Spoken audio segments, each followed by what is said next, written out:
যারা আল্লাহ নবীর মেসেজ, আল্লাহ রসুলের খবর, আল্লাহ রসুলের শিক্ষা আমাদের মধ্যে বিস্তার ঘটিয়েছেন, যারা আমাদেরকে এগুলা শিখিয়েছেন, যারা সারা দুনিয়া ব্যাপী আল্লাহর দ্বীনকে ছড়িয়ে দেওয়ার কাজ করেছেন, তারা হচ্ছেন আল্লাহর ওলি। যারা তারা এরকম না বিষয়, যেমন এটাকে যদি আপনি বলেন যেহেতু তারা আল্লাহর পথে মানুষকে আহ্বান করেছেন, তারা এক একজন দায়ীও বটে, তাই না? আচ্ছা, অনেক ক্যামেরা ট্যামেরা দেখতেছি, লাইভ টাইপ করিয়েন না ভাই, আমার বক্তব্য আমি নিষেধ করি, লাইভ হবে না। যাই হোক, তো বলছিলাম যেটা, তো যারা আল্লাহর পথে ডাকেন, আহ্বান করেন, তাদের কি বলে? দাঈ ইলাল্লাহ। আমার মনে পড়তেছে, আমার এক ভাই বলছিল যে তার এক স্যার ইউনিভার্সিটির মধ্যে বলছিলেন যে যে আল্লাহর দ্বীনের কাজ যা হয়েছে, পীর সাহেবরা বা তথাকথিত পীর বুজুর্গরা বিশেষ কিছু করেন নাই, যা করছেন দাঈ ইলাল্লাহ তারাই করেছেন। কারা করেছেন? দাঈ ইলাল্লাহ। অনেকক্ষণ বক্তব্য শোনার পরে উনি জিজ্ঞাসা করলেন যে স্যার, এক দুইজনের দায়ীর নাম বলেন তো স্যার। তিনি বললেন যেমন শাহজালাল, শাহপরান, বুঝলেন কথা না? এরাই তো দায়ী, এরাই আল্লাহর ওলি, আলহামদুলিল্লাহ, নাকি? তো বিষয়টা হচ্ছে এই যে আমরা অল্প সময়ে যে এই সমস্ত মাহফিল হয়, আমি অনেক সময় এটা নিয়ে একটু চিন্তার মধ্যে থাকি, আসলে কোন দিক থেকে কথা বলা আপনাদের উপকার হয়, আমার উপকার হয়, আল্লাহর দ্বীনের পক্ষে চলতে সহায়তা হয়, এরকম কিছু কথা বলার তৌফিক আল্লাহ দান করুন, আমিন।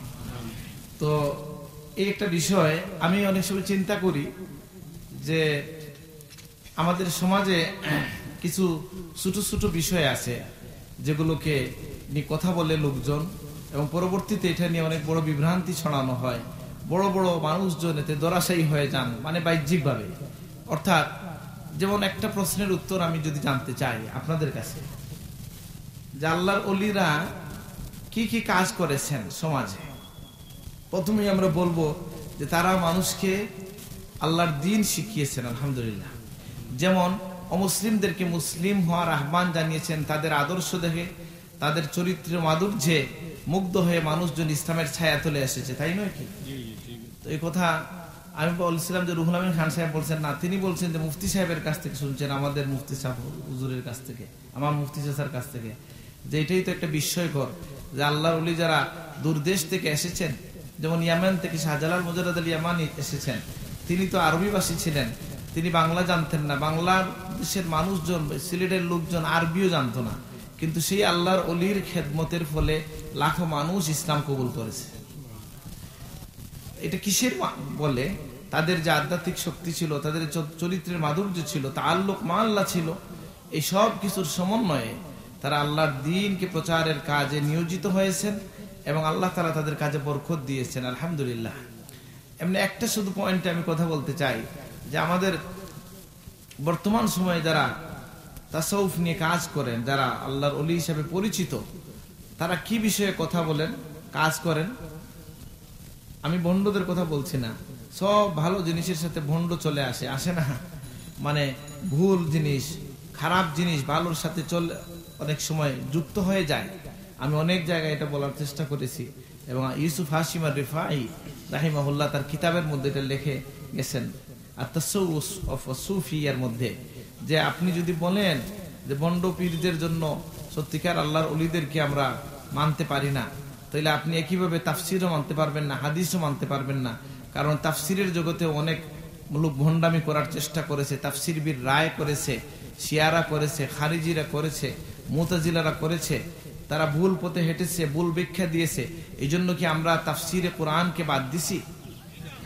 কি করেছি যে ভুলটাকে বাদ দিয়া অরিজিনালটাকে গ্রহণ করেছি, বা আসলটাকে বা সত্যিকার যেটা সেটাকে আমরা গ্রহণ করেছি। হাদিসের ক্ষেত্রে একই কথা, যে অনেক লোকজন বানোয়াট হাদিস বলার চেষ্টা করেছে, তাদের নিজেদের স্বার্থে, গোষ্ঠী স্বার্থে বানোয়াট হাদিস বলেছে, যেটা হাদিসের শাস্ত্রে মৌজু হাদিস বলে এটা মানে পরিচিত, যে বানোয়াট হাদিস, অর্থাৎ হাদিসের নাম দিয়ে সে হাদিস, নবীর নাম দিয়ে হাদিস বানিয়ে ফেলেছে। এরকম হয়েছে কিনা? অনেক ঘটনা এরকম আছে, এটা বললে অনেক সময় চলে যাবে, প্রসিদ্ধ ঘটনা আছে, এবং আইনদের তালিকা আছে, বানিয়ে বানিয়ে হাদিস বলতো নিজেদের স্বার্থে, এরকম লোকজন ছিল। তো বানিয়ে হাদিস যারা বলতো তাদের জন্য বা বানোয়াট হাদিসের জন্য আমরা কি আসল হাদিস ছেড়ে দিয়েছি? ঠিক সেইভাবে আল্লাহর ওলি যারা, তারা যে আল্লাহর মারিফতের কাজ করেছেন, আল্লাহর সাথে মানুষকে যুক্ত করার কাজ করেছেন, এবং এর মাধ্যমে তারা যে একটা মাকাম মানুষের মনে অর্জন করেছেন, এটাকে দেখে লুবাথুর কিছু মানুষ, পেটুক কিছু মানুষও আল্লাহর ওলিদের বেশ ধরে মানুষকে দুঃখা দেওয়ার চেষ্টা করেছে। দুঃখাবাজের জন্য আমরা সত্যিকার আল্লাহর ওলিদেরকে ছেড়ে দিতে পারি না। কেন পারি না? যে এটাই দুনিয়ার নিয়ম, যে আসল থেকে গ্রহণ করা হয় আর নকলটাকে কি করা হয়? বাদ দেওয়া হয়। তা আমি একটা বিষয়ে একটু কথা বলতে চাই। এটা একটা প্রশ্নের উত্তর বলতে পারেন, আমার মাথায় মাঝে মধ্যে আসছে এটা, কেউ কেউ এই প্রশ্নটা আমাকে করেছে। যেমন ধরেন, আল্লাহর ওলিরা কি কি কাজ করেছেন এর তালিকা যদি আমরা করি, তাহলে বাংলাদেশের প্রেক্ষাপটে আমরা দেখি মৌলিকভাবে যে কাজ করেছেন, যে তারা মানুষকে ইসলামের ছায়া তুলে এনেছেন, আলহামদুলিল্লাহ। আর যুগের পরিক্রমায় কাজের পরিধি বদলেছে, প্রয়োজন বদলেছে, এবং সুফিদের অন্যতম প্রাধান্য দেন যে কাজে, সেই কাজটা হচ্ছে মানুষের আত্মার সংশোধন। কি বলেন? আত্মার সংশোধন মানে কলবের সংশোধন, বুঝেন না? তো এখন একটা শিক্ষিত লোকজনের মধ্যে বর্তমান সময়ে এরকম একটা প্রশ্ন চলে আসে যে আসলে এই আত্মা সংশোধন যে একটা কথা বলেন, অনেকেই এটা আমার কাছে বলছিল যে আসলে এই যে এটা করে কি করেন, যে মানুষকে অন্য সব কাজ থেকে ওনারা বিরত রেখে সব জিহাদের চেয়ে বড় জিহাদ নফসের জিহাদ এগুলো বলে মানুষকে অন্তর্মুখী করা হয়, গৃহমুখী করা হয়, মুখিতা থেকে বের করে আনা হয়, জিহাদের স্পিরিট নষ্ট করা হয়, এরকম অনেক অভিযোগ শোনা যায়, তাই না? আমি যদি খুঁজতে চাই যে কলবের যে বিষয়টা, এটা কি শুধু পীর সাহেবরা নিজের মনে মনে একটা জিনিস তৈরি করে সমাজে উপস্থাপন করলেন, না আমরা জানতে চাইবো যে কোরআন হাদিসে এর কোনো সুবুত আছে কিনা, তাই না? আমরা সেটাই মানবো যা আল্লাহর পক্ষ থেকে এসেছে, যা রাসূলুল্লাহর পক্ষ থেকে এসেছে। বানায়া কেউ কিছু বললে আমরা সেটা মানবো না। মানবো নাকি? বানোয়াট কথা যে বলবে সে লুকো বানোয়াট, তার কথাও বানোয়াট, তাই না? আমরা সেটাই গ্রহণ করব কোরআন হাদিসে যেটা পাওয়া যায়। আমি আমার নিজের একটা গবেষণা, যে আমি নিজে চিন্তা করেছি, যে আমরা জানতে চাই যে কলবের গুরুত্ব কতটুকু আল্লাহ তাআলার কাছে। আমি এটা আগেই আপনাদেরকে বলেছি যে আসলে কোনো মাহফিলে এটা একটা চিন্তার বিষয়, যে কোন দিক থেকে কথা বললে মানুষের উপকার হবে। আমরা উপকারের জন্য কথা বলি, নিজের উপকার হয়, আপনাদের উপকার হয়। আল্লাহর ঘোষণা হচ্ছে ওয়াযাক্কির ফাইন্না যিকরা তানফাউল মুমিনিন, তোমরা উপদেশ দাও, হ্যাঁ, তোমরা মানুষকে নসিহত করো, এটার দ্বারা মুমিনদের উপকার হয়। যিনি ওয়াজ করেন তিনিও মুমিন, যিনি শুনেন তিনিও মুমিন, দুইজনের উপকার হয়, আলহামদুলিল্লাহ। তো সংক্ষেপে আসলে দিন শিকার পদ্ধতি, আমি একটা হাদিস খুব মজা লেগেছে আমার, আমি অনেক জায়গায় বলি যে এক সাহাবী এসে বলছিলেন যে আমাকে সংক্ষেপে দিন শিকার জন্য একটু বললেন, ইয়া রাসূলুল্লাহ, দিনটাকে আমার কাছে বড় মনে হয়, ভারী মনে হয়, আমাকে সংক্ষিপ্ত কিছু শিক্ষা দেন। আল্লাহ রাসূল বলছেন যে সবসময় তুমি তোমার জিহ্বাকে, সবসময় তুমি নিজেকে আল্লাহর জিকিরের মধ্যে লিপ্ত রাখো। সুবহানাল্লাহ। তো একটা সংক্ষিপ্ত পথ আমরা পেলাম কিনা? আমি দেখি আলহামদুলিল্লাহ সুফিয়ে কেরামের এটাও শিক্ষা যে সবসময় জিকির করো। কারা শিখায়? আল্লাহর ওলিরাই তো শিখান। আপনারা এটা আবার ভাববেন না যে আল্লাহর ওলি বলতে শুধু আমি আমার দাদাকে বুঝাই, এটা নাকি। যে কোনো হক্কানি আল্লাহর ওলির কথাই আমরা বলবো, যে আল্লাহর ওলিদের একটা শিক্ষার মূল বিষয় হচ্ছে তারা বেশি বেশি জিকিরের প্রতি তাকিদ দেন, এবং এগুলা তাদের নিজেদের পক্ষ থেকে নয়, আল্লাহর ঘোষণা হচ্ছে উযকুরুল্লাহ যিকরান কাসীরা, বেশি বেশি আল্লাহর জিকির করো। আল্লাহর হাবিবের ঘোষণা হচ্ছে জাদ্দিদু ঈমানাকুম বিলা ইলাহা ইল্লাল্লাহ, তোমাদের ঈমানকে নবায়ন করে নাও লা ইলাহা ইল্লাল্লাহর মধ্য দিয়ে। তো লা ইলাহা ইল্লাল্লাহর জিকির কারা শিখায়? ওলি আল্লাহরই শিখান, নাকি খানেকা হয় না? আমি অনেক জায়গায় বলি যে এই জিকির কোথায় করছেন, বলে ফুলতুলিতে করছি। কোথায় করছেন? কোন সময়? 15 জানুয়ারি নাকি? বড় সাহেব জিকির কোরআন পাইছেন না নাকি? তো এই জিকিরের উদ্দেশ্যটা কি? যে ফুলতলিতে সারা বছরই আলহামদুলিল্লাহ জিকির হয় কম বেশি, কেন 15 তারিখে এই জিকির করা হয়? এটার একটা উদ্দেশ্য হচ্ছে যে এখানে লাখো মানুষ এসে এই জিকির শিখবে, এবং এই জিকিরের তালিম আমাদের এই উম্মতের প্রতিটা ঘরে ঘরে চালু হয়ে যাবে ইনশাআল্লাহ। আপনি যদি বলেন বছরে একদিন জিকির করি, তাহলে হবে? এই জিকিরের উদ্দেশ্য হচ্ছে আপনি শিখে আসবেন তরিকা, পদ্ধতি, পদ্ধতি শিখে আসবেন যে কিভাবে জিকির করতে হয়। আপনি জিকির আপনার ঘরে করবেন, এই জিকির মসজিদে হবে, এই জিকির চলাফেরায় হবে, আপনার সমাজ আল্লাহর জিকিরে আলোকিত হবে। এই জন্য জমায়েত হয়ে জিকির করা এটা আল্লাহরও পছন্দ। আবার এটার মাধ্যমে আমাদের অনেক উপকার হয়, যে আমরা সেই ফায়দা পাই যে আল্লাহর ফেরেশতারা আমাদেরকে বেষ্টন করেন, আল্লাহর রহমত নাজিল হতে থাকে, অনেক লোক একত্রিত হন, তাদের দোয়ায় আমরা শামিল হই, কবুল হয়। আরেকটা হচ্ছে যে একাকী জিকির কিভাবে করব আমি শিখতে হবে না, সেটাও শিখে আসলাম। মাঝে মাঝে আমার ঘরে একাকীও আমি জিকির করব, আল্লাহ তৌফিক দান করুন। আপনি বলবেন যে কি একদিন না সব দিন জিকির? সব দিনই জিকির হবে। হ্যাঁ, এবং এই জিকিরটার শিক্ষা কি, যে আপনি যখন একাকী হয়ে জিকির করেন তার একটা ফয়েজ, যখন অনেক লোক মিলে জিকির করেন তখন আরেকটা ফয়েজ, আলহামদুলিল্লাহ। ওইটা হচ্ছে মা মিন কওমিন ইয়াযকুরুল্লাহ, যখন কোনো ইয়াজলিসুনা বাইতুম ফি বাইতিম মিন বুয়ুতিল্লাহ, আল্লাহর ঘরসমূহের কোনো ঘরে যখন বসে হ্যাঁ মানুষজন জিকির করে, আল্লাহর রহমত নাজিল হতে থেকে ফেরেশতারা বেষ্টন করেন। আর একাকী যখন জিকির করেন তখন কি হয়, যে আল্লাহর হাবিব বলেন কোন লোক যদি একাকী বসে জিকির করে তার চোখে একটু পানি চলে আসে, আল্লাহ তাকে আরশের নিচে জায়গা দেন। ওয়ারাজুলুন যাকারাল্লাহ খালিয়ান ফাফাদাত আইনা, যে লোক একাকী বসে জিকির করে আর তার চোখটা ভিজে যায়, আল্লাহ তাকে আরশের নিচে জায়গা দেন। 7 শ্রেণীর মানুষকে জায়গা দেন, এর মধ্যে একজনকে যে জিকির করে একাকী। তো যাই হোক, আল্লাহর ওলিদের যে সকল শিক্ষা, এর কোনো একটা শিক্ষাও নিজে থেকে না, আর নিজে থেকে যদি কিছু হয় সেটা গ্রহণযোগ্য হবে না। আর যিনি এটা শিখাবেন তিনি ওলি আল্লাহ হতে পারবেন না। ওলি আল্লাহকে, যিনি আল্লাহর বন্ধু, বন্ধু কি বন্ধুর কথার বাইরে যায় না। তো আমি আজকে যে বিষয়ে কথা বলতে চাই সেটা হচ্ছে একটা আয়াত তেলাওয়াত করেছি, মান খাশিয়ার রহমান বিল গায়ব ওয়া জাআ বিকলবিন মুনিবিন ইদখুলুহা বিসালাম, যে কি করে আল্লাহকে ভয় করে অদৃশ্য অবস্থায় আর আমার কাছে হাজির হয়, মানে আল্লাহর কাছে হাজির হয় বিনীত অন্তর নিয়ে, আল্লাহর পক্ষ থেকে তাকে ঘোষণা দেওয়া হবে তুমি জান্নাতে শান্তির সাথে প্রবেশ করো। সুবহানাল্লাহ। আর আমার এই কথা বলার উদ্দেশ্য হচ্ছে, আয়াত পড়ার উদ্দেশ্য হচ্ছে কোরআন কারিমে কলবের কথা আসছে কিনা। কি আসছে, যে ওয়াজাআ বিকলবিন মুনিব, যে আসবে বিনীত কলব নিয়া। আল্লাহ আমাদেরকে বিনীত কলব দান করেন, আমিন। তাইলে বোঝা গেল একটা কলবের নাম হচ্ছে কলবে মুনিব, আছে না? আবার কলব কখনো রোগাক্রান্ত হয়। আমি এই বিষয়ে কথা বলার চেষ্টা করতেছি যে পীর সাহেবরা শুধু কলব সংশোধন বলেন, কোরআন হাদিসে আছে কিনা একটু দেখতে চাই, বুঝেন নাই? তা আমি বললাম একটা কলবের নাম হচ্ছে কলবে মুনিব, আরেকটা কলব হচ্ছে আল্লাহ তাআলা ঘোষণা করছেন ফি কুলুবিহিম মারাদুন ফাযাদাহুমুল্লাহু মারাদা, তাদের কলবের মধ্যে আছে রোগ, আল্লাহ এই রোগকে আরো বাড়িয়ে দিয়েছেন। কাফেরদের কলবের কথা বলছেন আল্লাহ। তাহলে কলব আরেকটা হচ্ছে কলবে মারিদ, যে কলবটা কি হয় অসুস্থ। বলেন কি কলব? অসুস্থ কলব। তাহলে কোরআন কারিমে আরেকবার কলবের কথা পাওয়া গেল কিনা বলেন? পাওয়া গেল।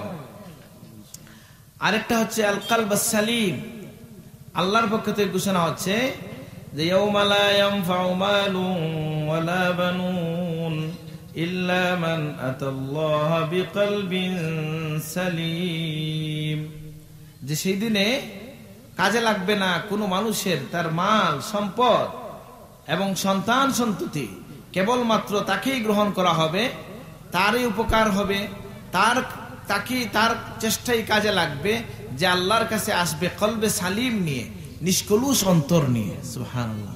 আল্লাহ আমাদেরকে কলবে সালিম নসিব করুন, আমিন। তো এই জন্য বলছিলাম যে এটা কোনো তামসা নয়, এটা কোনো শুধু কথার কথা নয় যে কলব সংশোধন করো, এটা আল্লাহর চাহিদা, এটা নবীর চাহিদা। আলহামদুলিল্লাহ।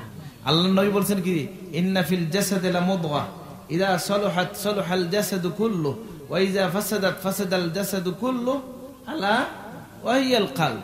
আল্লাহ নবী বলছেন তোমাদের হৃদয়ে, তোমাদের শরীরের মধ্যে এক খণ্ড মাংসপিণ্ড রয়েছে, যেটা যদি সংশোধন হয় সারা শরীর সংশোধন হয়, যেটা ধ্বংস হলে, ক্ষতিগ্রস্ত হলে সারা শরীর কি হয়, নষ্ট হয়ে যায়।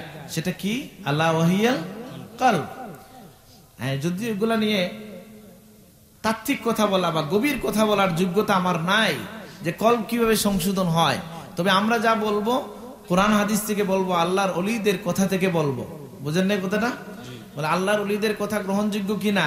বলে হ্যাঁ। তাইলে তো আল্লাহর ওলি কারা? যে যারা আল্লাহর গোলামি করেন, যারা ঈমান আনেন, মুত্তাকি হন, যারা এই পথে হেঁটেছেন, তাদের কাছ থেকে আমরা জানবো যে কিভাবে কলবটাকে সংশোধন করা যায়। এই জন্যই মানুষ আল্লাহর ওলির কাছে যায়। তো যদিও বাংলাদেশে এখন বেশিরভাগ লোকই আল্লাহর ওলিদের কাছে যায়, কেন যায়? ফুতাবিজের জন্য। বলেন কি জন্য যায়? আমার ছেলে হয় না, ব্যবসার লাভ চাই, তাই না? কেউ গিয়ে একজন সাপবিলার 2জন খলিফার কথা আমি জানি যারা আফসোস করছেন, যে একজন হচ্ছেন আমরুটের সাপ, নাম শুনছেন না? দেখছেন না কেউ? সুবহানাল্লাহ, কি মানুষ ছিলেন! যারা দেখছেন তাদের চেহারা, ওনার চেহারা মনে আসলো মন নরম হয়ে যায়। কাঁদতে কাঁদতে 2টা চোখের এখানে 2টা ধারা হয়ে গেছে। সুবহানাল্লাহ, আমি দেখা করছি ওনার বাড়ি থেকে। আরেকজন ছিলেন কে? আমাদের বিলবাড়ি সাহেব, নাম শুনছেন নি? বিলবাড়ি সাহেব, বিলবাড়ি সাহেব আফসোস করতেন এটা, যে খালি তাবিজুল লাগি লুকায়, কেউ ইয়া হয় না যে আল্লাহ খিলা পাওয়া যায়। বুঝেন নাই? ওনার অনেক কারামত ছিল। পানিতে ফু দিছেন, বালি পড়ে পানি, এখন পর্যন্ত ওইটা বোধহয় বাড়ন্তি বা কোনো গ্রামে ওই পানি ময়লা ছিল, ওটা ইয়ে হয়ে গেছে, মানে সুরমা রঙের মতো পরিষ্কার হয়ে গেছে। সুবহানাল্লাহ। আপনারা জানেন অনেক কারামত আলহামদুলিল্লাহ ওনার ছিল, কিন্তু তাদেরও একটা আফসোস ছিল যে সবাই এসে বলে যে এখানে ব্যথা বা ওইখানে ব্যবসা, কেউ বলে না যে আল্লাহ কিভাবে পাওয়া যায়। তো যাই হোক, আল্লাহর ওলিদের মূল কাজ এটা নয় যে আপনার চিকিৎসক উনি, এটা একটা সাইড পার্ট যে ওনারা করেন। আল্লাহর নামে কিছু দিলে ফায়দা হয়, হয় না? চাপ দিতেন অনেক সময়, ফু বা কিছু দিয়ে বলতেন কে খাইরুন নাস মা ইয়ানফাউন নাস, যে মানুষের উপকার করে সে সর্বোত্তম মানুষ, আল্লাহ রসুল বলছেন, সেই হিসাবে এটা আমি দিচ্ছি। কিন্তু এটা ওনাদের মূল কাজ নয়, একমাত্র কাজ নয়। তো বলছিলাম আল্লাহর হাবিব বলতেছেন যে কলব সংশোধনের কথা, তাহলে এই কথাটাকে ইগনোর করা যাবে না, অবহেলা করা যাবে না। যে পীর সাহেবদের কথা বলেন, করা যাবে? আমার কথা কি বোঝা যাচ্ছে? এই কথা বলা যাবে না যে এই যে কলবের ওয়াজ, সারা জীবন খালি কলবের ওয়াজ। বলে ভাই, কলব ঠিক হইলে সব ঠিক। আমরা বলছি না রাসূলুল্লাহ বলছেন? কে বলছেন? আল্লাহর নবী বলছেন যে যার কলব ঠিক সব ঠিক। কালকে একজন ছাত্র আমার কাছে অভিযোগ করলেন যে আমি কিছু ভালো কাজ করতে চাই, তো অনেক বাধা বিঘ্ন চলে আসে। বললাম বাধা বিঘ্ন লোকজন কেন দেয়? একটা তালিকা করো। তালিকা যদি করো, সব তালিকার ঊর্ধ্বে যে একটা কারণ বলতে পারো, সেটা হচ্ছে যে নিয়তের ত্রুটি। একজন মানুষ ভালো কাজ করে, যেমন ধরেন আরবি শিখায় একটা মাদ্রাসায়, অথবা একজন লোক ধরেন কোনো একটা নেকির কাজ করে, যারা বাধা দেয়, যারা এটাকে পছন্দ করে না, এক কথায় যদি বলেন কেন সে বাধা দিতে পারে? সে মুসলমান না? ভালো কাজে তার বাধা হবে কেন? তার নিয়তের ত্রুটি। নিয়তটা কি? যে ওই লোকই ভালো কাজ করে নাম পেয়ে যাচ্ছে, তার কষ্ট লাগে। বুঝেন না? অন্যের নাম দেখলে তার কষ্ট লাগে, অন্য নাম দেখলে কষ্ট লাগে। এটা রূপটা কোন জায়গার রূপ? কলবের রূপ। নিয়তটা কোন জায়গার আমল? নিয়ত হচ্ছে কলবের আমল। বুঝেন নাই? নিয়ত হচ্ছে কলবের আমল। যেমন কেউ ঠোঁট দিয়ে বললেন একটা, মনে আরেকটা, কোনটা কবুল হবে? মনেরটা।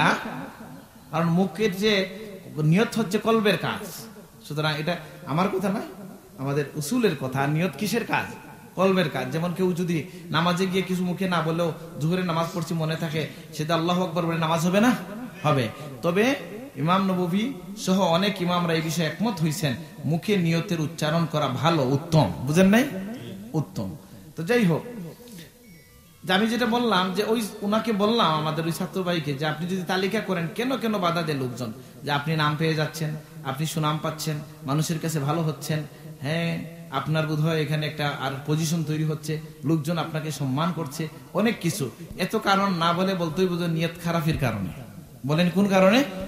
আর নিয়তটা কিসের কাজ? কলবের কাজ। তাহলে কোন জায়গায় হাত দিতে হবে? কলবে। তা আল্লাহর ওলিরা যে কলব সংশোধনের কথা বলেন, এটা কি আমাদের উপকারের জন্য বলেন, না এটা কোনো ব্যবসা?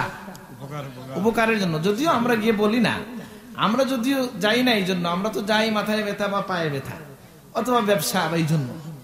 এটা আমি কাউকে কষ্ট দেওয়ার জন্য বলছি না, এটাই বাস্তবতা। আপনি বলবেন সিলসিলায় ফুল তুলি, বলেন না? এখানে মিছিল হয়েছে না? এটা আল্লাহ জানে, হয়েছে। কিন্তু আমি বলি ভাই, এই মিছিল দেওয়া অনেক সহজ, কিন্তু সত্যিকারের সিলসিলায় ফুল তুলি হওয়া কিছুটা কষ্ট আছে, আছে না? আপনি বলবেন সিলসিলায় ফুল তুলি, আর আপনার কুল হু আল্লাহ শুদ্ধ নাই, হবে সিলসিলায় ফুল তুলি?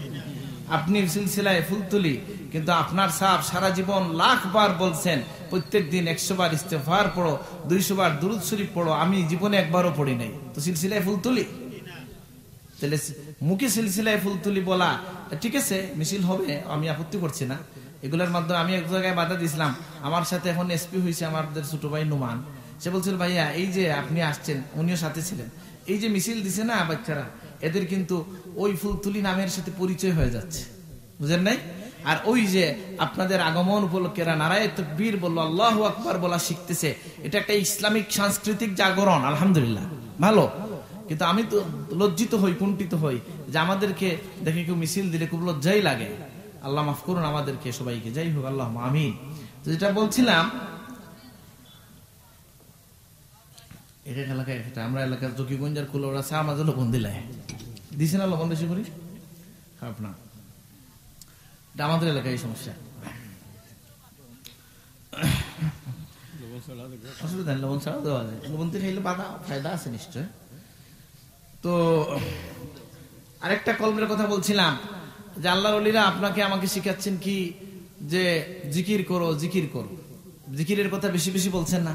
যেমন আপনার সাহেব অনেক তরিকার শিক্ষা দিচ্ছেন, ওনার কাছে তরিকার কি কি ছিল? কাদরিয়া নাকি নকশবন্দিয়া, চিশতিয়া, মুজাদ্দিদিয়া, মুহাম্মদিয়া, আলহামদুলিল্লাহ। এত তরিকার মধ্যে কোন কোন তরিকায় তিনি যাকে যেটা দিয়ে তালিম দিছেন। তা আমি জানতে চাই, নকশবন্দিয়া তরিকার নাম শুনছেন না? নকশবন্দিয়া তরিকার একটা তালিম হচ্ছে হুশদর দম, ফার্সি শব্দ কি? হুশদর দম মানে নিজের জীবনের প্রতিটা হুশ, মানে দমের প্রতি হুশ রাখা, সুবহানাল্লাহ, প্রত্যেকটা শ্বাসের প্রতি হুশ রাখা। আপনি বলবেন এটা সম্ভব নাকি? খুব সহজ পদ্ধতি। আমাদের সাহেব তার কিতাবের মধ্যে আনোয়ারুস সালিকিনে লিখছেন, আল কৌলুল জামিল থেকে লিখেছেন রেফারেন্স, যে কি যে একজন মুমিনের দায়িত্ব হচ্ছে সব সময় জিকির করা। যখন সে কোনো সময় গাফিল হয়েও যায়, ধরেন কিছু সময় হাসি খুশি হয়েছে বা অন্য কথাবার্তা হয়েছে, সাথে সাথে সে ইস্তেগফার করবে, তাওবা করবে যে আমার এই সময়টা কিভাবে কাটলো, এই যে আবার ফিরে আসলো সে, এটাই হচ্ছে তাওবা। সে যে আবার মনোযোগী হলো যে আমার এই সময়টা কিভাবে কাটছে, এটা নিয়ে সে পেরেশান হইল, সে তার কোনো সময়কে আল্লাহর জিকিরের বাইরে যেতে দিতে চায় না। এটা আল্লাহর ওলিদের শিক্ষা, শুধু আল্লাহর ওলিদের শিক্ষা না, এটা আল্লাহরও শিক্ষা। আল্লাহ বলছেন বেশি বেশি জিকির করো, সুবহানাল্লাহ। আল্লাহর হাবিবকে জিজ্ঞাসা করেছে, ইয়া রাসূলুল্লাহ, মানুষ তার ইয়েতে গেলে, মানুষ যদি জান্নাতে যায়, আল্লাহ রাসূল বলেছেন তার জন্য কোনো আফসোস থাকবে না। জান্নাতে গেলে আফসোস থাকবে নাকি? জান্নাত তো আপনি খাওয়া দাওয়া ফুর্তি করার জন্য আল্লাহ বানাইছেন, বুঝেন নাই? আপনি যেটা কল্পনা করেন তার চেয়েও বেশি কিছু পাবেন জান্নাতে, আলহামদুলিল্লাহ। আল্লাহ বলতেছেন তারা যা চায় আমি সেখানে তা রাখবো, সুবহানাল্লাহ। তার আগে তাকে একটু পরীক্ষা দিয়ে আসতে হবে, অল্প দিনের পরীক্ষা, 50-60 বছরের পরীক্ষা আর অনন্তকালের জীবন, সুবহানাল্লাহ। আল্লাহ আমাদের দুনিয়া এবং আখিরাতকে সুন্দর করে দেন, আমিন। তো জিকিরের কথা, জিকির করলে কি হয়? আল্লাহ বলতেছেন সেই সকল অন্তরের জন্য ধ্বংস, সেই সকল অন্তর জাহান্নামী, ফাওয়াইলুল লিল কাসিয়াতি কুলুবুহুম মিন যিকরিল্লাহ, সেই সকল পাপিষ্ঠ অন্তরের জন্য ধ্বংস যারা আল্লাহর জিকির থেকে গাফিল আছে। তাইলে আল্লাহর জিকির দিয়ে কলবকে জাগ্রত রাখার কথা কে বলেছেন?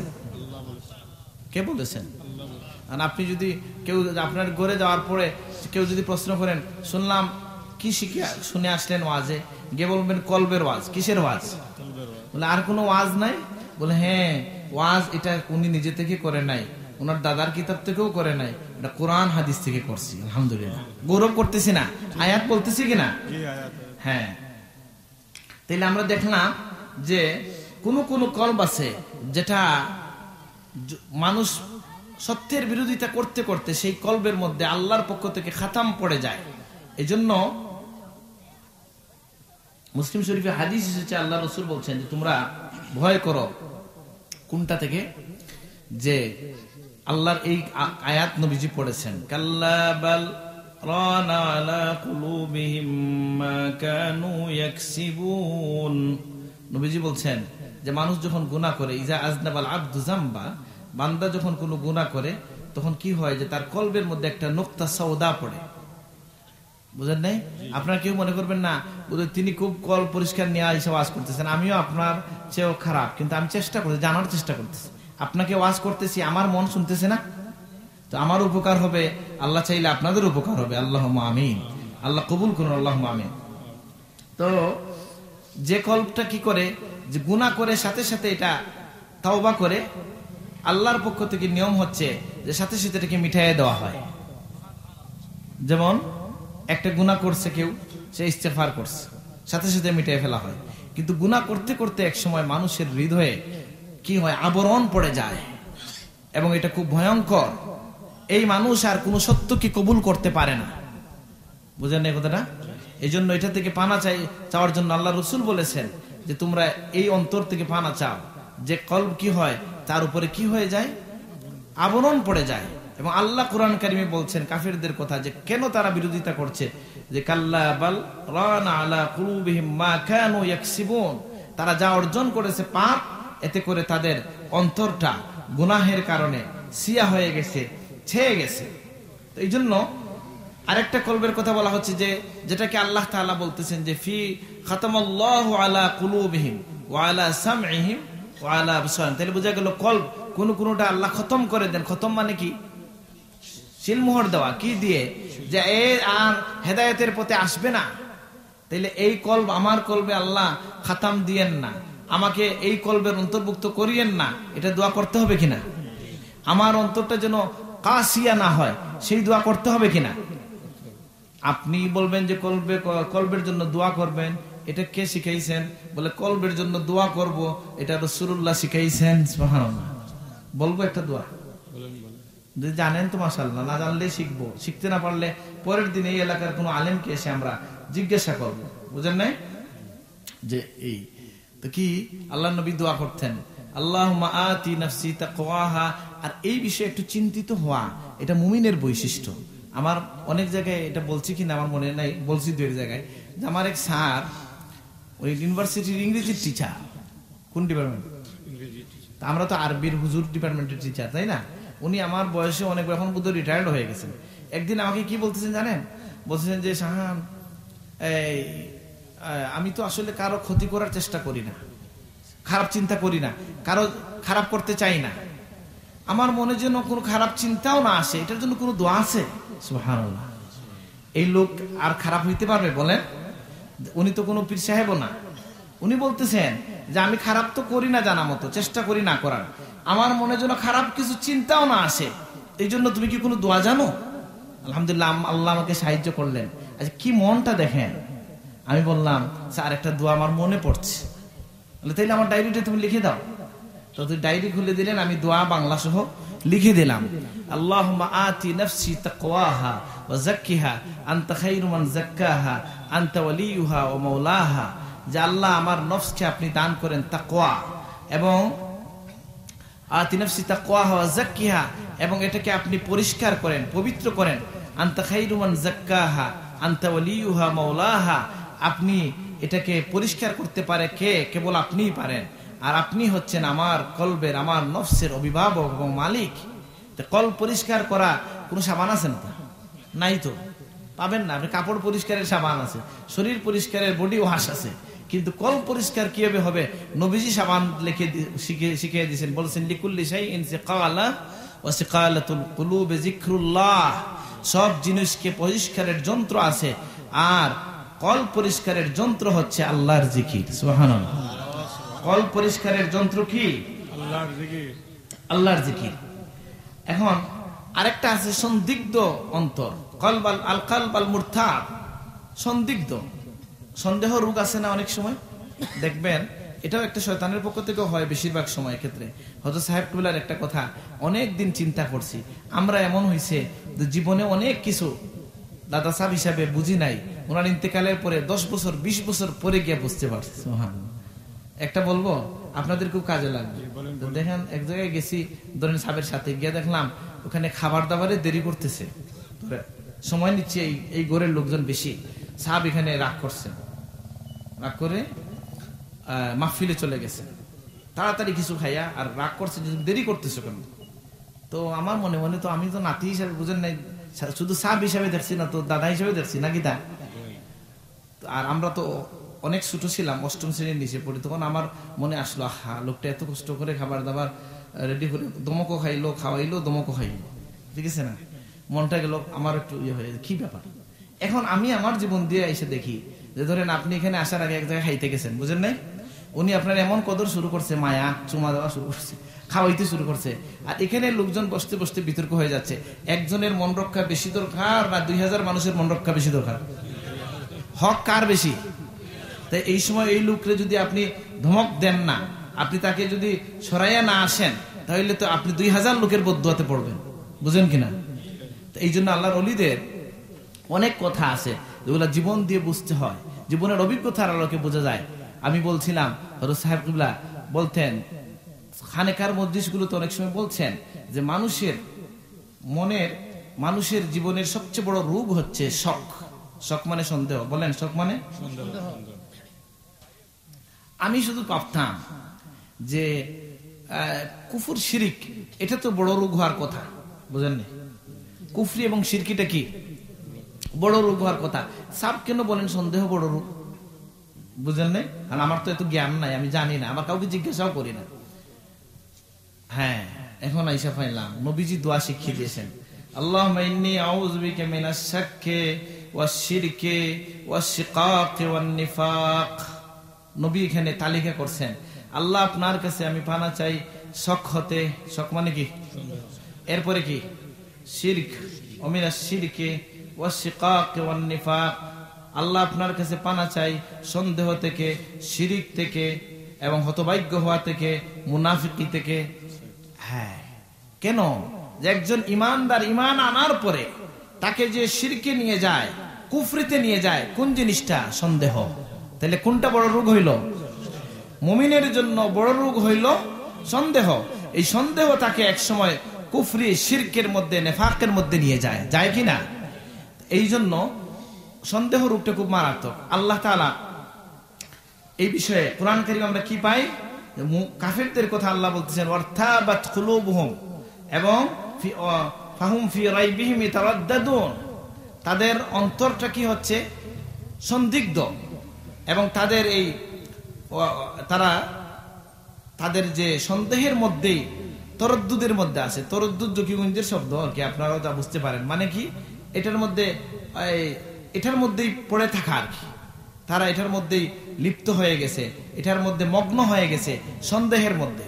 একজন ইমানদার যখন আল্লাহর পথে হাঁটতে চায়, তখন ছোট ছোট বিষয় এসে তাকে মনে কুচা দেয় শয়তানের পক্ষ থেকে, এবং মানুষ শয়তানের পক্ষ থেকে অনেক দুঃখ আছে কিনা। আমি অনেক জায়গায় বলেছি যে বর্তমান সময়ে যারা মুসল্লি আছেন, যারা আল্লাহওয়ালা মানুষ আছেন, আপনি হয়তো জানেন না, আপনার 9ম শ্রেণী পড়ুয়া ছেলে মোবাইল দিচ্ছেন কিনে গৌরব করতেছেন যে ছেলেরা কষ্ট মষ্ট করে একটা দামি মোবাইল দিচ্ছে। ছেলেরে মোবাইল দেওয়া কোনো বালা খামনি, গুনাহ ওইবনি, বালা গুনাহ হইব। দুইটা, দুনিয়া এবং আখিরাত দুইটা যাইব। কয়টা যাইব? দুনিয়া যাইব। এই জন্য মোবাইলের মধ্যে পড়ে থেকে সে পড়াশোনা হারাবে, আখলাক হারাবে, দিন হারাবে। আল্লাহ আমাদেরকে হেফাজত করুন। তো অনেক সময় এরকম অনেক প্রশ্ন চলে আসে। তো বলছিলাম যে কলবের মধ্যে একটা কলব হচ্ছে সন্দিগ্ধ কলব, এবং আমরা আল্লাহর কাছে পানা চাইব যেন আমরা কোনো দায়িত্বশীল কেউ দেখেন, সবাই দাঁড়াবেন না, কিছু একটা আওয়াজ হয়েছে নাকি? হ্যাঁ হ্যাঁ, একটা আওয়াজ হয়েছে, একজন কেউ দেখেন কি হয়েছে। শেষ কেউ হয়তো পড়ছে নাকি, মোটরসাইকেল পড়েছে, হ্যাঁ ড্রাম পড়ছে, বা সিন্নি রান্দা ডেক ডাকনা পড়ছে, তো বুঝে যার খাওয়া আছে শেষে নাকি? আচ্ছা, তো বলছিলাম কলবের মধ্যে একটা কলব হচ্ছে সন্দিগ্ধ কলব। যেহেতু আমি তালিকা করেছি প্রায় 26-27টা কলবের নাম কোরআন কারিমে এসেছে, আলহামদুলিল্লাহ। এটার উদ্দেশ্য কি, যে আমি এই প্রশ্নটার উত্তর দিতে চাই যে কলব বলতে কি, কলব নিয়ে কোনো চিন্তা আল্লাহ করেছেন কিনা, মানে আমাদেরকে আল্লাহ কোনো ফিকির শিখিয়েছেন কিনা, এটা ইসলামের কোনো বিষয় কিনা, কলব সংশোধন ইসলাহে নফস নাকি, এটা আল্লাহ রসুলের শিক্ষার কোনো ব্যাপার কিনা, এটার কোরআনের আলোচিত কোনো বিষয় কিনা। আমি শুধু আজকে বেশি কোরআন কারিমের আয়াতগুলো বলার চেষ্টা করছি। যেমন একটা বললাম কি, সন্দেহযুক্ত কলব, আর একটা হচ্ছে অন্ধ কলব। যে কলব কি হয়, অন্ধ হয়ে যায়, সত্য গ্রহণ করতে পারে না। এই যে বলছিলাম যে আমরা রুগী অন্তর হইলে কি হয়, যে ভালো জিনিসও তিতা লাগে। ভালো জিনিস কি লাগে? তিতা লাগে। কেন? যে লোকের পেট খারাপ হয়েছে সেই লোককে যদি আপনি কুরমা পোলাও দেন, ভালো হয় না ক্ষতি হয়? এই ক্ষতি হয় কি কুরমা পোলাওর দোষে না পেটের দোষে? বলে না, কুরমা পোলাও খুব খারাপ জিনিস। তাহলে ভালো খাবার সহ্য হচ্ছে না কখন? যখন পেটের মধ্যে সমস্যা আসছে। অন্তর যখন মরে যায়, অন্তর যখন অন্ধ হয়ে যায়, অন্তর যখন রোগাক্রান্ত হয়ে যায়, তখন কি হয়? তখন আর কলব গ্রহণ করতে পারে না সত্যকে। আল্লাহ তাআলা বলেন, ফাইন্নাহা লা তা'মাল আবসার ওয়ালাকিন তা'মাল কুলুবুল্লাতী ফিস সুদূর। হ্যাঁ, তাদের চোখ অন্ধ হয় নাই, বরং তাদের বক্ষস্থিত অন্তরটা অন্ধ হয়ে গেছে। আল্লাহ আমাদের হৃদয়টাকে চক্ষুষ্মান করে দিন, আমিন। তাইলে অনেকের ক্ষেত্রে বলা হয় কি, গ্রামে একটা কথা আছে, দিল খোলা বলে না অনেকে। দিল খোলা দিয়ে দুই ভাবে বোঝায়। একটা দানশীল লোকদেরকে বলে নাকি দিল খোলা, আরেকটা হলো কিছু মানুষ আছে যে যাদের অন্তর পরিষ্কার, তারা যেটা বলে আল্লাহর জন্য বলে, কিছু বললে এটা হয়ে যায়, হয় না? অনেক মানুষ আছে যে কিছু বলছে সেটা ঘটে যায়। আল্লাহর হাবিবের হাদিস হচ্ছে, রুব্বা আশআস আকবার লাউ আকসামা আলাল্লাহ লা আবাররাহ। হ্যাঁ, যে এমন কিছু ধুলোধূসরিত মলিন পোশাকের মানুষ আছে, সে যদি আল্লাহর কাছে কোনো কিছু চেয়ে বসে, আল্লাহ তাকে দিয়ে দেন। সুবহানাল্লাহ। এই জন্য পোশাক আশাক দিয়ে মানুষকে হিসাব করা যাবে না, যাবে নাকি? তো আমি আমার বাচ্চাদের গল্প বলছিলাম, তারা খুব মজা পাইছে। আর এটা তো আমরা সকলেই শুনছি, মনে আছে কিনা শেখ সাদির ওই গল্প, লম্বা কাহিনী। কি একবার গেছেন, কদর পান নাই, আরেকবার আসছেন আমিরের পোশাক পরে, ভালো খাবার দিছে, উনি পোশাকে ঢুকাইতে শুরু করছেন। জিজ্ঞাসা করছে কি হয়েছে? বলে আমি তো দেখি এই খাবারটা পোশাকের প্রাপ্য, এই লোকই তো আসলাম, কদর পাইলাম না, এবার পোশাক দিয়ে আসায় কদর পাইলাম। বুঝেন না কথাটা? মানুষকে পোশাক আশাক দিয়ে শুধু মূল্যায়ন করা যাবে না। সুন্দর পোশাক পরাতে কোনো নিষেধ নাই, কিন্তু কেউ যদি, আমাদের ইমাম আইম্মাদের মধ্যে দুই ধরনের তরিকা আমরা পাই, সাহাবায়ে কেরামের মধ্যে দুই ধরনের তরিকা আমরা পাই, যে কেউ আছেন শুধু এক পোশাকে বা এক দুইটা পোশাকে জীবন গুজরান করে দিয়েছেন। সুবহানাল্লাহ। যেমন ওয়াইস কারনী রাহমাতুল্লাহ আলাইহি কথা বলা হয়, তার একটা মাত্র পোশাক ছিল। হ্যাঁ, নবীর পিছনে 70-এর অধিক সাহাবী এমন ছিলেন যাদের একটা মাত্র কাপড় ছিল। সুবহানাল্লাহ। এই জন্য আমাদের পীর মুর্শিদ যে দোয়া শিখিয়েছেন, সেই দোয়ার মধ্যে তিনি বলেন কি, যে ইজালিল্লাহুমা সাওয়াবামা তালাউনাহু ওয়া নূরামা কারানাহু হাদিয়াতান লিরূহি সাইয়্যিদিনা হাবিবিনা মুহাম্মদ সাল্লাল্লাহু আলাইহি ওয়াসাল্লাম সুম্মা ইলা আরওয়াহি আবাই ওয়া ইখওয়ানি মিনাল আমবিয়া ওয়াল মুরসালিন সুম্মা ইলা আরওয়াহি সাহাবাতি ওয়াত তাবিঈন। কেন? সাহাবা তাবি এদের কাছে আমরা ঋণী এই জন্য যে তারা খেয়ে না খেয়ে দ্বীনকে বুকে ধারণ করে আমাদের পর্যন্ত পৌঁছে দিয়েছেন। সুবহানাল্লাহ। এই জন্য আমরা যেটা বলছিলাম যে পোশাক আশাকের ক্ষেত্রে আমরা আল্লাহর ওলিদের দুই ধরনের পদ্ধতি দেখি।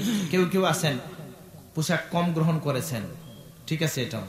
কেউ কেউ আছেন অনেক দামি ঝলমলে পোশাক পরতেন না। যেমন বড় পীর আব্দুল কাদের জিলানী রহমাতুল্লাহ আলাইহি, উনি প্রত্যেক সপ্তাহে 2 সেট কাপড় বানাইতেন। আমার কথার মধ্যে ভুল হইতে পারে, সপ্তাহে অথবা 3 দিনে এইরকম কম সময়ে দামি দামি পোশাক পরতেন। যে লোক তার পোশাক সেলাই করে, তার হঠাৎ একদিন মনে সন্দেহ লোক আসছে, এসে বলতেছে, দেখো পিরালি করতেছে, আল্লাহর লাইনের দাবি করে না, কি শৌখিনী রে বাবা, বুঝলেন? আর এই কথা বলতে বলতেই ওনার জীবনীতে আসছে। তো উনি ওইটা বলতে বলতেই সে বুঝে তার এখান দিয়ে কিছু ঢুকে গেছে, এখন চিৎকার শুরু করছে। তো বুঝে না কিছু, কি হয়েছে, ব্যথা শুরু হয়েছে ভাই, এখন সে একেবারে অসুস্থ হয়ে গেছে। আর কি করা, তা সে বলছে আমাকে ওনার কাছে নিয়ে যাও, বুঝলেন? সে বুঝে ফেলছে কি হয়েছে, বুঝলেন? ওনার কাছে নেওয়ার পরে বলছে, শোনো, যাদের আল্লাহর সাথে সম্পর্ক, তাদের বিষয়ে মনে কোনো কুচিন্তা আনবা না, যাও। সুবহানাল্লাহ। উনি আল্লাহর সাথে কি সম্পর্ক করছেন তুমি জানো? হ্যাঁ, ধর আমাদের পীর মুর্শিদ উনি খুব শৌখিন ছিলেন, তাই না? সাবের এক মুরিদের কথা শুনে এতেকাফে আমি হতভম্ব হয়ে গেছি। এই কথা বলতে বলতে আমার লজ্জা হচ্ছে, বা বলা উচিত কিনা আমি জানি না।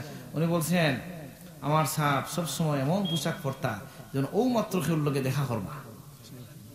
তো ঠিক আছে, শেষের বাক্যটা শুনেন, কারণ আমার সাপ তো সবসময় তো নিজের আল্লাহর দরবারে হাজির রাখতা। বুঝেন না কথাটা? উনি আমাকে এইভাবে বলতেছেন যে তাইলে বোঝা গেল শৌখিন। এবং সাব কিবলার স্মারকে কিন্তু এটা এসেছে যে সাবরে একটা থানার পক্ষ থেকে প্রশ্ন করা হয়েছে যে সাব, আপনি একজন পিরসাব হয়ে এত শৌখিন পোশাক কেন পরেন?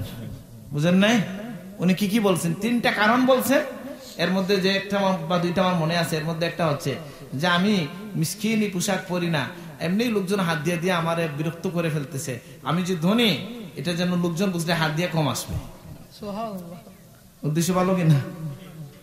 বুঝেন নাই? আচ্ছা, আরেকটা বলছেন কি যে আমি যদি ঝলমলে পোশাকে থাকি তাহলে কি হয়?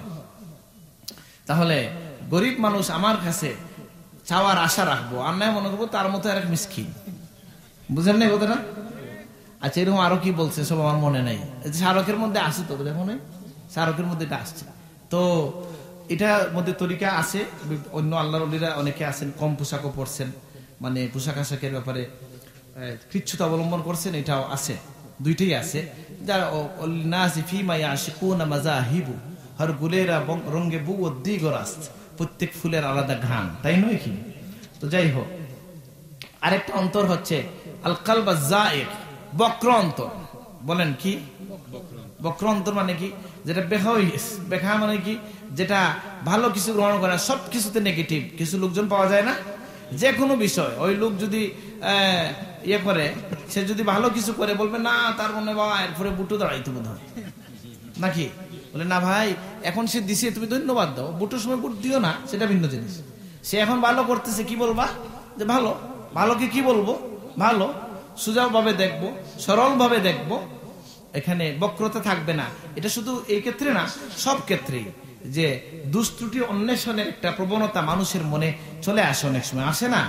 এটার থেকে আমরা বেঁচে থাকতে হবে। আর সর্বোপরি বড় বক্র অন্তর সেটা যেটা দিন থেকে বিচ্যুত হয়ে যায়। এই জন্য আমরা দোয়া পাই কোরআনে, রব্বানা লা তুযিগ কুলুবানা বা'দা ইয হাদাইতানা ওয়া হাব লানা মিন লাদুনকা রাহমা, যে আল্লাহ আমাদেরকে হেদায়েত দেওয়ার পরে আমাদের অন্তরকে আর বক্র করিয়েন না। সুবহানাল্লাহ, আল্লাহুম্মা আমিন। দেখেন এখন তাইলে কল্ব বক্র হবে না, কল্ব যেন অসুস্থ না হয়, কল্ব যেন অন্ধ না হয়, কল্ব যেন জিকির থেকে গাফিল না হয়, কল্ব যেন সন্দিগ্ধ না হয়, কল্ব যেন মুনাফিকিতে ভরপুর না হয়। তাইলে বোঝা গেল এগুলা কোরআন থেকে, কোরআনে আয়াত আছে কিনা? এটা অন্ধ অন্তরের কথা আছে, অসুস্থ অন্তরের কথা আছে, নেফাকপূর্ণ অন্তরের কথা আছে, অন্ধকার অন্তরের কথা আছে, বহু সংখ্যক অন্তরের কথা আমরা খুঁজে পেলাম। তাহলে বোঝা গেল কলবের ওয়াজ এটা কোনো পীর সাহেবের নিজস্ব সম্পত্তি না, এটা আল্লাহ রসুলের চাহিদা যে আমাদের অন্তরটা সংশোধন হবে। আল্লাহর হাবিব বলতেছেন যার কলব সংশোধিত হয়ে যায় তার সব সংশোধিত হয়ে যায়। সুবহানাল্লাহ, আল্লাহ আমাদেরকে কলবকে সংশোধন করে দেন, আমিন। নিয়তকে ইসলাহ করলে সব ঠিক হয়ে যায়। নবীজির হাদিস ইন্নামাল আমালু বিন্নিয়াত, সকল কাজের নির্ভরতা কিসের উপরে? নিয়তের উপরে। কেন? যে কোনো কাজ নিয়তের কারণে, যে নিয়তটা আদতের কাজকে ইবাদতে পরিণত করে। সুবহানাল্লাহ, নিয়তটা আদতের কাজকে ইবাদতে পরিণত করে। সুবহানাল্লাহ, কত গুরুত্বপূর্ণ কথা। যে এই জন্য হযরত সাহেব কিবলা এটা বলতেন, আপনারা শুনছেন কিনা, যে কোনো কাজের করতে আল্লাহর কথা স্মরণ রাখো। তুমি যখন কৃষি কাজ করো এই নিয়ত করো যে তুমি এটা থেকে হালাল খাবে, আর যদি কিছু উদ্ধৃত হয় সেখান থেকে মানুষকে দান করতে পারবে, অন্যের কাছে হাত পাততে হবে না, সন্তানদেরকে হালাল রিজিক খাওয়াবো, সন্তানদের প্রতিপালন আমার উপর ফরজ, আমি সেটা আদায় করছি। এই নিয়ত করে যদি কৃষি কাজ করে কেউ, এটা তার ইবাদত হয়ে যাবে। আল্লাহ আমাদেরকে নিয়তকে সংশোধন করে দেন, আমিন। আরেকটা অন্তর হচ্ছে যে কলবটাকে কি বলে, আল কলব আল মাসরুফ সরাফাল্লাহু কুলুবুহুম বিআন্নাহুম কওমুন লা ইয়াফকাহুন। কাফেরদের কথা আল্লাহ বলতেছেন, তাদের অন্তরকে আল্লাহ কি করেছেন? ফিরিয়ে দিয়েছেন যাতে তারা বুঝতে না পারে। মানে এগুলো দুষ্টামি করতে করতে এই পর্যায়ে গেছে যে আল্লাহ, এই জন্য আল্লাহ নবী আমাদেরকে দোয়া শিখিয়ে দিয়েছেন, ইয়া মুসারিফাল কুলুব সররিফ কুলুবানা ইলা তাআতিক। সুবহানাল্লাহ, আল্লাহ নবী কি শিখিয়ে দিয়েছেন? ইয়া মুসারিফাল কুলুব, বলেন তো ইয়া মুসারিফাল সররিফ কুলুবানা ইলা তাআতিক, যে আল্লাহ হে কলব সমূহকে পরিবর্তনকারী, আমার কলবকে আপনার গোলামির দিকে, আপনার এতাত আনুগত্যের দিকে ফিরিয়ে দেন। সুবহানাল্লাহ। আচ্ছা, আপনি যদি কোনো সময় ভালো চিন্তা করতে চান, মাঝে মধ্যে এমন হয় যে নিজের মনের সাথে, নফসের সাথে, কলবের সাথে যুদ্ধ করে পারা যায় না, হয় না এরকম? যে আমি চাই এটা আমার দ্বারা না হোক, তারপরে হয়ে যায়, এরকম কাজ হয় না। কিভাবে এটা থেকে বাঁচা যাবে? নবীজি বলতেছেন আল্লাহর সাহায্য চাও, যার হাতে, যার দুইটা আঙ্গুলের মাঝখানে কল, যা আল্লাহ আপনি চাইলে ফিরিয়ে দিতে পারেন, আমার মনটাকে আপনার গোলামির দিকে ফিরিয়ে দেন। সুবহানাল্লাহ। তো আমি শেষ করতে চাই, আর বেশি কথা বলবো না, একটা পয়েন্টই বললাম যে কলবের কথা। আল্লাহ আমাদের কলকে সংশোধন করে দিন, আমিন। ওমা আলাইনা শেষ করবো। জি। بلغ العلا بكماله كشف الدجى بجماله حسنت جميع خصاله صلوا عليه بلغ العلا بكماله كشف الدجى بجماله حسنت جميع خصاله صلوا عليه وآله। এখন কি 16 নম্বর খণ্ড আছে সামনে? এখানে কে আছেন? পড়বেন, পড়ে ফেলেন। কোন আলেম আছেন? কে দেন, ওনাকে দেন, নাম ঘোষণা দেন।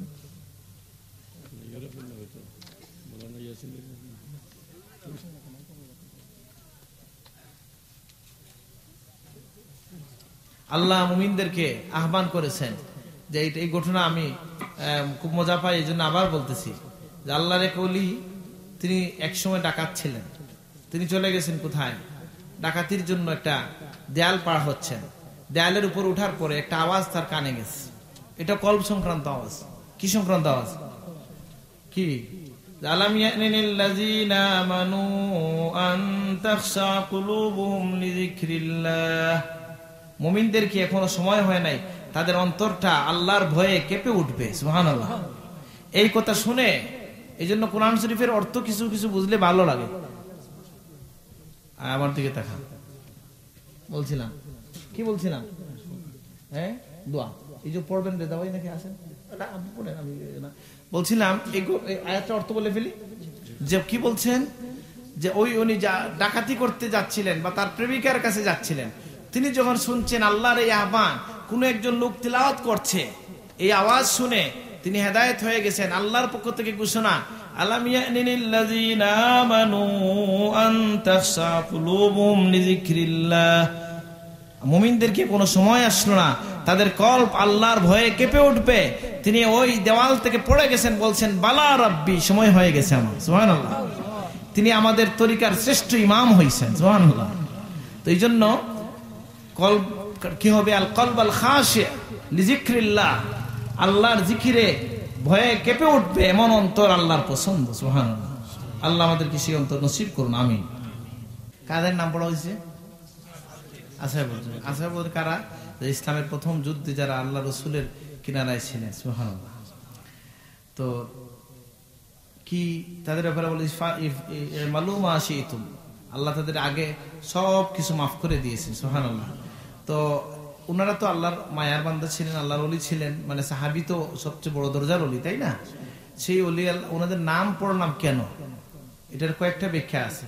এর মধ্যে সুফিয়ান ইবনে উয়াইনা রাহিমাহুল্লাহ একটা কথা বলেছেন, হিলিয়াতুল আউলিয়ার মধ্যে এসেছে যে ইনদা যিকরি আউলিয়া ইল্লাহি তানজিলুর রাহমা, আল্লাহর ওলিদের যেখানে আলোচনা হয় সেখানে রহমত নাজিল হয়।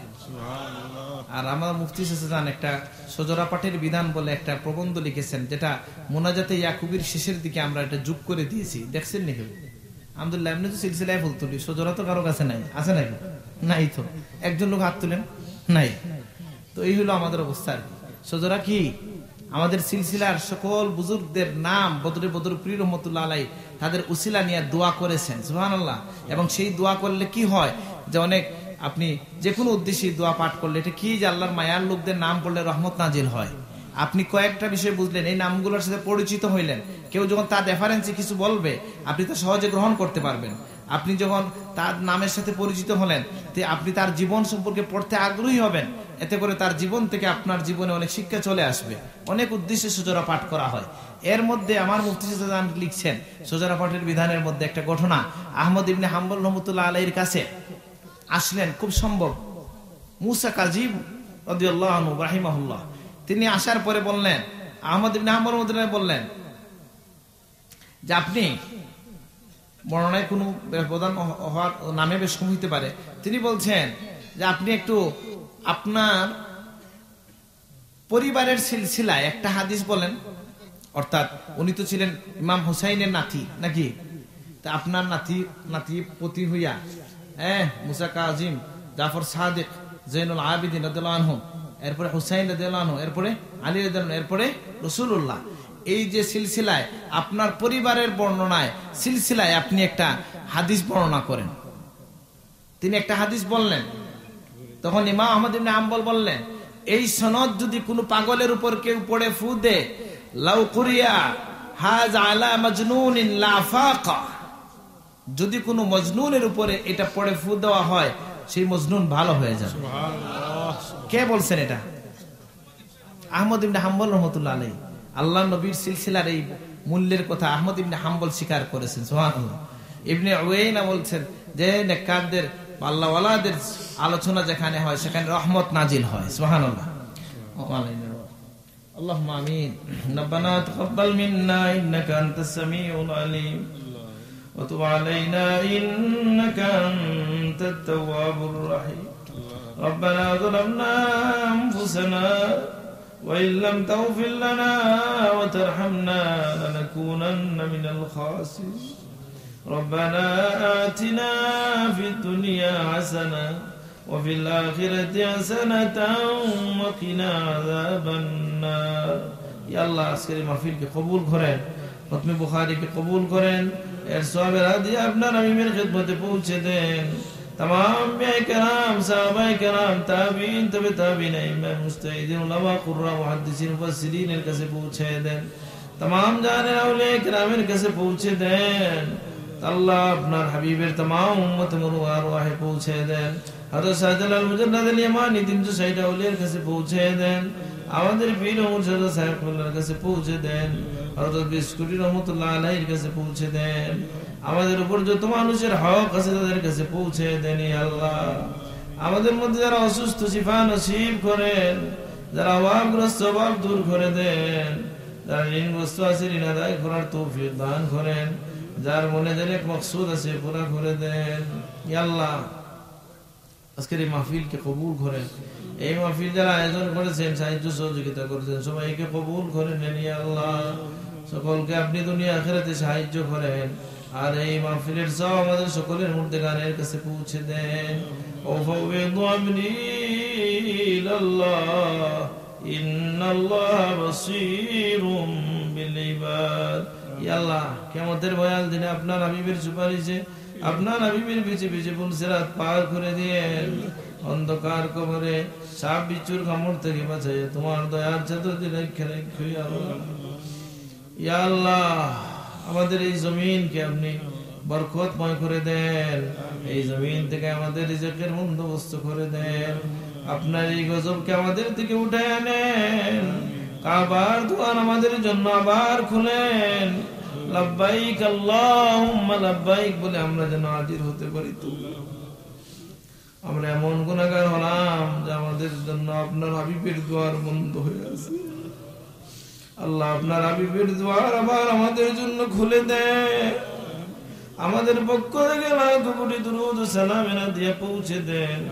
আসসালাতু ওয়াসসালামু আলাইকা ইয়া রাসূলুল্লাহ, আসসালাতু ওয়াসসালামু আলাইকা ইয়া হাবিবাল্লাহ, আসসালাতু ওয়াসসালামু আলাইকা ইয়া রাহমাতাল লিল আলামিন। আমাদের সালাত ও সালাম পৌঁছে দেন। এই উম্মতের লাখো মানুষ আপনার হাবিবের মুআজ্জাজ শরীফে দাঁড়ানোর আকাঙ্ক্ষা নিয়ে অপেক্ষা করে। আমাদের সবাইকে আপনার হাবিবের রওজার কিনারে নিয়ে যান।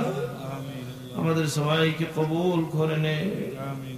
ও ফাওয়াইদু আমরি ইলাল্লাহ ইন্নাল্লাহ বাসীরুম বিল ইবাদ। সুবহানা রাব্বিকা রাব্বিল ইজ্জাতি আম্মা ইয়াসিফুন ওয়া সালামুন আলাল মুরসালিন ওয়ালহামদুলিল্লাহি রাব্বিল আলামিন। আমিন।